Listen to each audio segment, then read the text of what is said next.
अब देखो ध्यान दो कि जब भी हम पावर पॉइंट को खोलते हैं तो पावर पॉइंट के अंदर हमारे लिए एक ऑप्शन मिल जाता है होम टैब। होम टैब के अंदर आपको मिल जाता है न्यू स्लाइड का ऑप्शन। तो न्यू स्लाइड के ऑप्शन को हम हाईलाइट करते हैं तो हमारे लिए देखने को मिल जाता है title slide, title and content, section header, two content, comparison, title only. इसका मतलब क्या होता है, जब भी आप पहली स्लाइड को विजिट करो, होम स्लाइड की पहली स्लाइड को विजिट करोगे तब आपको देखने को मिलेगी टाइटल स्लाइड। अगर आप चाहते हो कि कोई भी हमें एक प्रेजेंटेशन बनानी हो और उस प्रेजेंटेशन के अंदर बहुत अट्रैक्टिव कंटेंट लाना हो तो आपको सबसे पहले टाइटल स्लाइड में अपनी कंपनी, अपने प्रोडक्ट या फिर अपने किसी भी एक जो भी चीज़ें की प्रेजेंटेशन बनाना चाहते हो उसका टाइटल दे दोगे। फॉर एग्जाम्पल के लिए अगर आप अल्फा कंप्यूटर की बनाते हो तो यहाँ पर पहला नाम लिख दोगे alpha computer institute of technology. Sir title में या तो आप उसका एड्रेस डाल दो या फिर उसकी वेबसाइट डाल दो या फिर उसका फ़ोन नंबर वगैरह मेंशन कर दो, जो भी आपको डालना है। एंड देन आपको मिल जाएगा टाइटल एंड कंटेंट। अगर आप चाहते हो कि पहली स्लाइड में कुछ कंटेंट को जैसे किसी अबाउट अस हो जाए या फिर उसके बारे में बताना हो जाए तो टाइटल एंड कंटेंट की स्लाइड ले सकते हो पहले नंबर पे। वहाँ पर जाकर अपना टाइटल मेंशन कर दो, साथ ही साथ सम कंटेंट जो भी अट्रैक्टिव आपकी लाइन हो या फिर आप किसी को अट्रैक्ट करना चाहते हो। जैसे मान लीजिए भाई हमारे कोर्स चल रहा है 399 का, तो alpha computer institute of technology थोड़ा content ADC plus AI just at 399, तो वहाँ पर एक लाइन हो जाएगी जस्ट एट 399 एडीसी एआई। तो व्यक्ति समझेगा कि हाँ हमें एडीसी एआई कोर्स के बारे में इस प्रेजेंटेशन में बताया जा रहा है। अब वो उस प्रेजेंटेशन को अगले पेज से विजिट करना शुरू कर देगा। नेक्स्ट आ जाता है आपका सेक्शन हेडर। अगर कुछ हेडर सेक्शन वगैरह आपके लिए है तो इस स्लाइड को लेकर लगा सकते हो। सबसे बड़ी आती है two content slide. Two content slide का मतलब होता है अगर आपके पास दो प्रोडक्ट है या किसी दो चीज़ों के बारे में प्रमोशन करा रहे हो तो टू कंटेंट स्लाइड ले लीजिए। एक में उस प्रोडक्ट के बारे में और दूसरे में उसी प्रोडक्ट के बारे में दूसरी स्लाइड। उसी स्लाइड के अंदर दो जगह आपको देखने को मिल जाएगा, कंटेंट लिखने को मिल जाएगा और प्रोडक्ट के बारे में बताने को ऑप्शन मिल जाएगा। अब आता है कंपैरिजन। अगर चाहते हो टू कंटेंट के बाद उन दोनों चीज़ों का कंपैरिजन करके दिखाओ, उनके बारे में बताओ कि इस प्रोडक्ट में ये है, इस प्रोडक्ट में ये है, या फिर हमारा इनसे बेटर है। तो मान लीजिए कोई एक्स और आप किसी चीज़ का प्रमोशन कर रहे हो तो उस चीज़ के बारे में लिख दीजिए, तो वहाँ पर आप कंपैरिजन कर सकते हो। केवल टाइटल ओनली लो, अगर आप चाहते हो केवल मैं ऐसे स्लाइड चाहिए मतलब टाइटल के साथ कंटेंट नहीं है, केवल टाइटल है तो टाइटल ओनली की स्लाइड मिल जाएगी, तो यहाँ पर जाकर वो स्लाइड भी ले सकते हो। यहाँ पर कुछ और स्लाइड भी आपको देखने को मिल जाएंगी। अगर आप चाहते हो खुद से कुछ बनाना, खुद से अपनी स्लाइड को बनाना है, खुद से अपनी स्लाइड को देखना, तो ऐसे में आप ब्लैंक स्लाइड का यूज करते हो, इसका ब्लैंक स्लाइड का यूज करते हो। आगे आ जाता है आपका कंटेंट विद कैप्शन। अगर कोई कंटेंट के साथ कैप्शन लगाना चाहते हो तो कंटेंट विद कैप्शन भी ले सकते हो। पिक्चर विद कैप्शन, पिक्चर के साथ कैप्शन ले सकते हो। बहुत सारी यहाँ पर स्लाइडें देखने को मिल जाती है।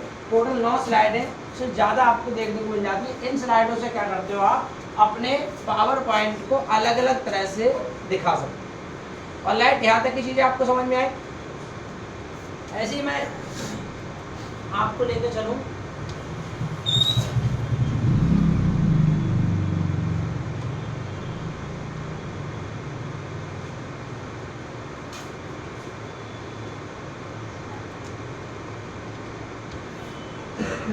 कोई ओल्ड पीपीटी पड़ी हो तो उसको हटाने के लिए आगे आ जाते हैं फाइल टैब पे। तो हम फाइल के बारे में कुछ समझाएंगे। तो फाइल के अंदर क्या क्या होता है। फाइल के अंदर देखो होम होगा, न्यू होगा, ओपन होगा। मतलब आप पहली स्लाइड पर जा सकते हैं होम में, कहाँ पे न्यू पे। अगर कुछ नई बनानी है तो न्यू स्लाइड पर क्लिक करोगे, ओपन करनी है पुरानी फाइल तो ओपन पे क्लिक कर लोगे। इन्फॉर्मेशन में आ जाता है सेव करना, सेव एज करना। सेव और सेव एज का आपका सेम काम रहेगा अकॉर्डिंग टू वर्ड और एक्सेल। सेव मतलब अपनी नई फाइल को सेव करना और सेव एज मतलब बनी बनाई फाइल को दोबारा से नाम देना, सेव एज कहलाता है। थोड़ा आगे बढ़ेंगे तो यहाँ पर ऑप्शन मिल जाएंगे प्रिंट के। अगर आप स्लाइड को प्रिंट करना चाहते हो तो यहाँ पर प्रिंट भी कर सकते हो, शेयर भी कर सकते हो और एक्सपोर्ट भी कर सकते हो। एक्सपोर्ट मीन्स अगर आप इस प्रेजेंटेशन को जो बनाई है आपको इसको उठा के एक्सपोर्ट करना चाहते हो, एक्सपोर्ट किस किस में कर सकते हो, इसको आप PDF बना सकते हो। मतलब आपने क्या बताया था, मैंने सबसे पहले बताया था इंट्रोडक्शन ऑफ पावर पॉइंट में कि पावर पॉइंट एक प्रेजेंटेशन सॉफ्टवेयर होता है। इसके अंदर हम स्लाइड्स को डिज़ाइन करते हैं, स्लाइड को डिजाइन करते हैं। साथ ही साथ इसके अंदर हम audio, video, picture, graphics, animation आदि को इंपोर्ट कर सकते हैं। अब जहाँ पर ऑडियो आई है, जहाँ पर वीडियो आई है, जहाँ पर एनिमेशन आया है, जहाँ पर पिक्चर आई है, सीधी सीधी बात है वहाँ पर एक वीडियो में क्रिएट होने का ऑप्शन होना चाहिए। वरना हमें उस फाइल को बनाने क्या फायदा, जैसे डॉक्यूमेंट में वर्ड बनाए, वर्ड में कोई फाइल बनाए तो वर्ड में हम बुक बना सकते हैं, क्या कोई मूवी बना सकते हैं वर्ड के अंदर, कोई एनिमेशन लगा सकते हैं, कोई डिजाइन लगा सकते हैं, केवल बुक बना सकते हैं अट्रैक्टिव। ऐसे ही पावर पॉइंट के अंदर उस फाइल को आप पीडीएफ में बना सकते हो। अगर आपने कोई अच्छी सी डिजाइन बनाई और आप चाहते हो कि भाई मुझे मूवी नहीं चाहिए, मुझे प्रेजेंटेशन नहीं चाहिए, मुझे चाहिए इसकी क्या पीडीएफ, तो आप उस फाइल को पीडीएफ फॉर्मेट में एक्सपोर्ट कर सकते हैं या फिर एक्सपीएस डॉक्यूमेंट में भी एक्सपोर्ट कर सकते हैं। साथ ही साथ अगर आपका मन है तो उस फाइल को वीडियो में भी चेंज कर सकते हैं। अब वीडियो में चेंज करने का मतलब क्या हुआ, आपने बहुत सारे एनिमेशन लगाए, बहुत सारे ट्रांजिशन लगाए। थोड़ी देर पहले मैंने ट्रांजिशन के बारे में लिखाया था, एनिमेशन के बारे में लिखाया था। ट्रांजिशन क्या होते हैं, स्लाइड के बाद अगली स्लाइड कैसे दिखेगी उसको बोलते हैं ट्रांजिशंस। और जो स्लाइड के अंदर टेक्स्ट, वीडियो एंड टेक्स्ट या वीडियो ग्राफिक्स कैसे दिखने हैं उसको क्या बोलते हैं, क्या बोलते हैं, एनिमेशन। प्रॉपर याद है। डिजाइन का मतलब क्या होता है, ट्रांजिशन का मतलब क्या होता है, अगली स्लाइड कैसी दिखेगी, और एनिमेशन का मतलब क्या होगा, टेक्स्ट कैसा दिखेगा, पिक्चर कैसी दिखेगी, ग्राफिक्स कैसे दिखेंगे। तो आप उन सभी में जो आपने एनिमेशन और ट्रांजिशंस लगाए हैं उनको अगर आप एक वीडियो फॉर्मेट में रिकॉर्ड करना चाहते हो कि हमारी जो स्लाइड चले तो प्रॉपर तरीके से पॉइंट टू पॉइंट चले। देखा कभी कभी देखा टेक्स्ट एक एक लाइन लिखता हुआ चला जाता है, फिर अगली लाइन आती है, कभी देखा टेक्स्ट ऊपर से आ रहा है, कभी पेज ऐसे करके खुल रहा है। जो ऐसे खुल रहा है उसे बोलते हैं ट्रांजिशन, जो टेक्स्ट जा रहा है उसे क्या बोलते हैं, एनिमेशन। ऑलराइट, तो उन सबको अगर आप रिकॉर्ड करके वीडियो फॉर्मेट में देखना चाहते हैं तो क्रिएट अ वीडियो। उस प्रेजेंटेशन को किस फॉर्मेट में एक्सपोर्ट करोगे, क्रिएट अ, एंड देन आता है क्रिएट या एनिमेशन GIF। देखे होंगे आपने जिप फाइलें आती हैं, इमेज चलते हुए आते हैं 3 सेकंड के लिए, तो जिप फाइल में भी आप उसे कन्वर्ट कर सकते हो पावर पॉइंट की मदद से। तो इस प्रकार से आप CD वगैरह में और हैंड आउट में भी इसे चेंज कर सकते हो। किसके लिए, पावर पॉइंट की फाइल को एक्सपोर्ट कर सकते हो। तो ये सारी चीजें आपने सीखी इसके जरिए, कौन से टैब के जरिए, पावर पॉइंट के होम टैब के जरिए। फाइल में जाकर होम टैब के अंदर इतनी चीजें आती है फाइल में, और आ जाते हैं होम टैब के अंदर। और होम में क्या क्या है, होम के अंदर पहला ही ऑप्शन मिल जाता है आपको क्लिपबोर्ड। देखिए आपने MS वर्ड में पढ़ा, MS एक्सेल में पढ़ा, क्लिपबोर्ड में 3 ऑप्शन पाए जाते हैं, पेस्ट, कॉपी, कट और फॉर्मेट प्रिंटर। आपको भली भांति पता है, कॉपी का मतलब किसी चीज को कॉपी करना, कट का मतलब किसी चीज को मूव करना, और फॉर्मेट प्रिंटर का मतलब होता है जो आपने पहले फॉर्मेटिंग बनाई है वो अगर किसी दूसरे पर अप्लाई करना है तो फॉर्मेट प्रिंटर का आप उपयोग करोगे। राइट, अब आगे आता है हमारा न्यू स्लाइड, जो मैंने अभी आपको बता दिया कि 9 प्रकार की स्लाइड होती हैं। अब आते हैं लेआउट चेक करने। लेआउट भी सेम होते हैं। अगर आप रिसेट करना चाहते हो, मान लीजिए आपने कोई भी स्लाइड आपने बना रखी है और उस पर कुछ फॉर्मेटिंग चेंज हो गई है, या फिर आपने सेव वगैरह बना रहा है और चाहने से वो गलती से मिस्टेक हो जाती है, या फिर गलती से कुछ और प्रॉब्लम हो जाती है, तो आप क्या करोगे, उसको रिसेट भी कर सकते हो। जो स्लाइड है उसको सेम साइड में सेम फॉर्मेट में पहुंचाने के लिए आप क्या ऑप्शन यूज कर सकते हो, रिसेट। तो उससे आप स्लाइड को रिसेट कर सकते हो। साथ ही साथ अब आपको ऑप्शन मिल जाते हैं देखने को फॉन्ट। MS वर्ड के अंदर हमने आपको बताया है फॉन्ट का मतलब क्या होता है, फॉन्ट की फॉर्मेटिंग को चेंज करना, फॉन्ट की स्टाइल को चेंज करना, फॉन्ट ऑप्शन में जाकर कर सकते हो। वर्ड में बताया, एक्सेल में बताया, और पावर पॉइंट में भी आपको अगेन बता रहा हूँ कि अगर फॉन्ट की स्टाइल को आप चेंज करना चाहते हो तो आप फॉन्ट के ऑप्शन से जाकर कर सकते हैं। आगे चीज समझ में, हटा दो उसको। जैसे मैं आपको एक करके दिखा दूं, यहाँ पे लिख देता हूँ अल्फा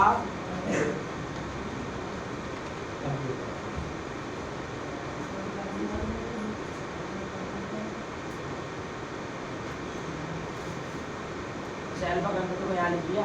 अब आप देखेंगे अल्फा कंप्यूटर की एक नॉर्मल फॉन्ट है, ये देखो सबको पता चल रहा है ये नॉर्मल फॉन्ट है। इसको किया सिलेक्ट, सिलेक्ट करने के बाद हमने यहाँ पर जाकर फॉन्ट स्टाइल में जाकर देखो फॉन्ट को चेंज करना है। तो आप देखेंगे बहुत सारे फॉन्ट में जितने भी हम जा रहा है ये ऑटोमेटिकली चेंज होता जा रहा है। दिख रहा है, प्रॉपर समझ में आ रहा है कि ये फॉन्ट चेंज कर सकते हो। आगे समझ में, आगे आता है वोल्ट। अगर आप इसको डार्क करना चाहते हो तो वोल्ट कर लीजिए, तिरछा करना चाहते हो तो इटैलिक कर लीजिए, इसके नीचे लाइन ना चाहते हो तो अंडरलाइन कर दीजिए, ठीक है, अंडरलाइन आ रही है। अगर आप इसको कट करके दिखाना चाहते हो तो एक्सट्रैक्ट तुरंत फंक्शन का यूज कर लीजिए, ठीक है। इसमें देखो कुछ साइज के ऑप्शन भी दिए हैं, वेरी टाइट, बहुत पास, थोड़ा और पास, नॉर्मल, तो फॉन्ट को बहुत सारे स्टाइल करने के ऑप्शन दिए हुए हैं। साथ ही साथ upper case, lower case, syntax case और टॉगल केस जैसे ऑप्शन दिए हैं। ये आपको पता है, पहले बता रखे हैं। जब भी आप नॉर्मल केस में लेना चाहो तो सेंटेंस केस ले सकते हो, सबसे छोटे अक्षर सभी अक्षर लो, छोटे में लो तो लोअर कर लो, सभी बड़े में लेटर रखना चाहो तो अपर केस, या पहला अक्षर प्रत्येक स्लाइड का टेक्स्ट का बड़ा करना चाहो तो कैपिटल स्पीच वर्ड, और पहला प्रत्येक अक्षर छोटा करना चाहो तो टॉगल केस। बात आई समझ में? बेसिक से एक एक चीज समझा रहा हूँ पावर पॉइंट की मैं आपके लिए। साथ ही साथ यहाँ पर जाओगे तो आपको अलाइनमेंट भी देखने को मिल जाते हैं, वही same left right centre justified चारों अलाइनमेंट यहाँ पर अवेलेबल है। बुलेट नंबरिंग आपने एमएस वर्ड में यूज की है, बताई होगा आपको। यहाँ पर जैसे आप कोई लिस्ट बनाना चाहो है तो वहाँ पर बुलेट का यूज कर सकते हो। करके दिखाऊँ क्या? करके दिखाऊँ? ये देख लीजिए, मान लीजिए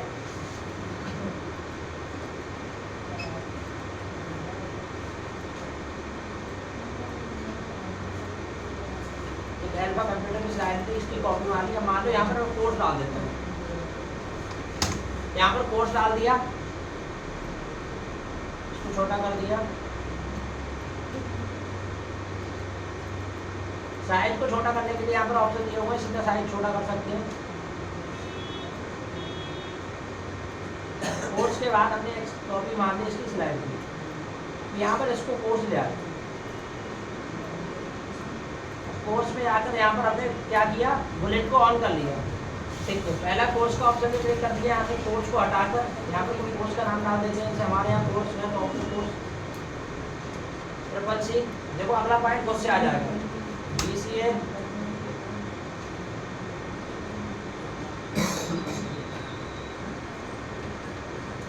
DCA ADCA Tally O level. आप यहाँ पर देखेंगे ये ऑटोमेटिकली जो है बढ़ते चले जा रहे हैं, ठीक है। अब इनको अलाइनमेंट करना है तो लेफ्ट कर दो, सेंटर कर दो, जस्टिफाई कर दो, राइट कर दो, सारे अलाइनमेंट यहाँ ऑप्शन में अवेलेबल है। तो आप कितने स्क्रॉल करेंगे आपको देखने को मिलेंगे ऑटोमेटिक यहाँ पर चेंज हो रहा है।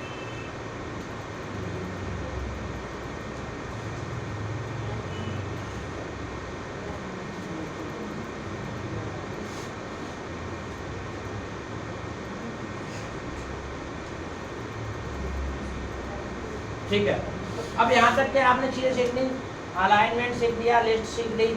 अब यहाँ पर नंबरिंग भी है। अगर आप इस कोर्स की जगह जाओगे और इनको चाहोगे कि इसे नंबर फॉर्मेट में चेंज कर दो तो आप इसे नंबर फॉर्मेट में चेंज कर सकते हो। सिलेक्ट करो, सिलेक्ट करने के बाद देखो ABCD 1 2 3 इस फॉर्मेट पे एक ही बार में चेंज हो रहा है, तो इन्हें नंबर फॉर्मेट में चेंज कर सकते हो, आसान है। लेफ्ट इंडेंट राइट इंडेंट आपको पहले बता चुके हैं इस वर्ड के अंदर। 2 कॉलम और 1 कॉलम का मतलब होता है जब भी कोई आपका बड़ा सा टेक्स्ट लिखा हुआ है, बुक में देखा होगा एक ही पेज के अंदर 3 कॉलम में भी टेक्स्ट होता है, 2 कॉलम में टेक्स्ट होता है, सिंगल एक लाइन में सीधा लिखा हुआ होगा। तो अगर आप सिंगल लिखा हुआ टेक्स्ट को 2 या 3 लाइन में करना चाहते हो तो 2 लाइन में करना चाहते हो तो 2 कॉलम, 1 लाइन में करना चाहते हो तो 1 कॉलम, और 3 लाइन में करना चाहते हो तो 3 कॉलम में कन्वर्ट कर दो। या फिर अपने हिसाब से यहाँ पर चीज़ें दी हुई है मोर कॉलम्स के ऑप्शन में, तो बाहर जाकर उसको चेंज कर सकते हो। सही है, बात आगे समझ में? तो ये चीज़ें आ गई। अगला ऑप्शन आता है यहाँ पर सेव को यूज कर सकते हो। अगर आप कोई सेव वगैरह बनाना चाहो तो यहाँ से सेव यूज कर सकते हो। सेव का भी उपयोग यहाँ पर आप कर सकते हो। सेव का उपयोग करके आप कोई भी डिजाइन या लेआउट बना सकते हो। ये सेव यूज कर सकते हो, यहाँ पर मल्टीपल कलर के साथ सेव ग्रुप कर सकते हो, अनग्रुप कर सकते हो। तो यहाँ सेव इंसर्ट कर सकते हो। बहुत सी आपको यहाँ पर सेव देखने को मिल जाएंगी, सेव को देख सकते हो। साथ ही साथ अभी आपको बताएंगे कि उनको ट्रांसपेरेंट कैसे करते हैं।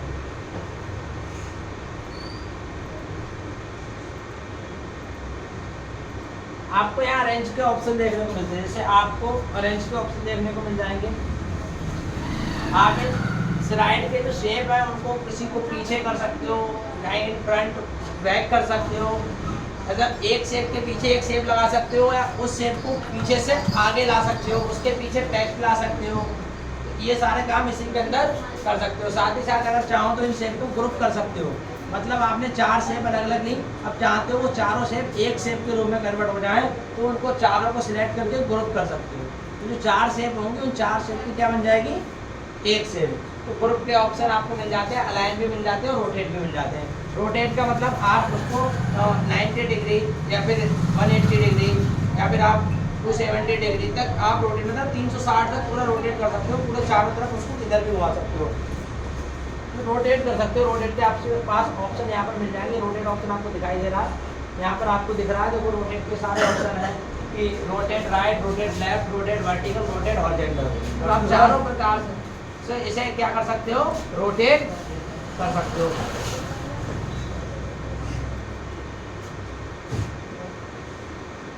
यहाँ पर आपको कलर देखने को मिल जाएंगे। शेप के अंदर अगर आपको कलर भरना है, देखिए यहाँ पर शेप के अंदर एक ही बार में कलर आ रहा है। जितनी भी सिलेक्टेड शेप है उनमें कलर आ गया। तो शेप को फिल करने का मतलब होता है शेप को कलर करना। शेप फिल से आप कर सकते हो। कोई अगर पहले से प्री डिफाइंड थीम्स है उनको भी यूज कर सकते हो आप। शेप की आउटलाइन का मतलब होगा शेप के पीछे जो लगने वाली लाइन है वो किस कलर की लेना चाहते हो, तो यहाँ पर शेप की आउटलाइन ले सकते हो। जो रेड कलर की आउटलाइन को क्लिक किया तो रेड कलर की आउटलाइन आती है। साथ ही साथ इस आउटलाइन की विड्थ भी आती है, कितनी की चौड़ाई कितनी बनाना चाहते हो। जितनी भी चौड़ाई करना चाहते हो तो यहाँ पर शेप की आउटलाइन उतनी चौड़ी कर सकते हो या फिर हल्की कर सकते हो। ठीक है, ये चीज़ें आपके यहाँ पर मिल जाती हैं शेप के अंदर। साथ साथ शेप के इफेक्ट बहुत सारे मिल जाते हैं। शायद अभी आपने ये चीज़ें ना देखी हो, मुझे थोड़ा सा बताएं शेप इफेक्ट क्या होती है। आपने वर्ड पढ़ के आए होंगे तो देखो शेप के अंदर बहुत सारे इफेक्ट होते हैं। अगर आप शेप को 3D बनाना चाहते हो, शेप के पीछे साइड शो लाना चाहते हो, रिफ्लेक्शन लाना चाहते हो, ग्लो लाना चाहते हो, या फिर आप उसको 90 डिग्री या 180 डिग्री तक 3D बनाना चाहते हो, तो इतने सारे आपके पास ऑप्शन दिए हुए जिनसे आप शेप को बहुत ज़्यादा इफेक्टिव बना सकते हो। उसमें मल्टी कलर ला सकते हो। आगे करके दिखाएंगे जब शेप को काम करेंगे, इसके अंदर पावर में सब कुछ करके दिखाएंगे। तो ये केवल अभी टूल के बारे में बता रहे थे। और साथ ही साथ आपको देखने को मिल जाएंगे फाइंड, रिप्लेस, सिलेक्ट, जैसे जो होम के अंदर पाए जाते हैं वर्ड में, वही फाइंड, वही खोजना, वही रिप्लेस करना, वही सिलेक्ट करना, सेम ऑप्शन आपको यहाँ पर दिखाई देते हैं। तो ये मैंने जो आपको बेसिक इंट्रोडक्शन बताया था पावर पॉइंट के होम टैब का और फाइल टैब का होता है। यहाँ तक किसी को कोई प्रॉब्लम, सब चीज़ें क्लियर, इसी में किसी को समस्या है, चीज़ें समझे, 9 की 9 स्लाइड समझे कैसी प्रकार की स्लाइड होती है, बहुत सारे टैब एंड टूल्स हैं।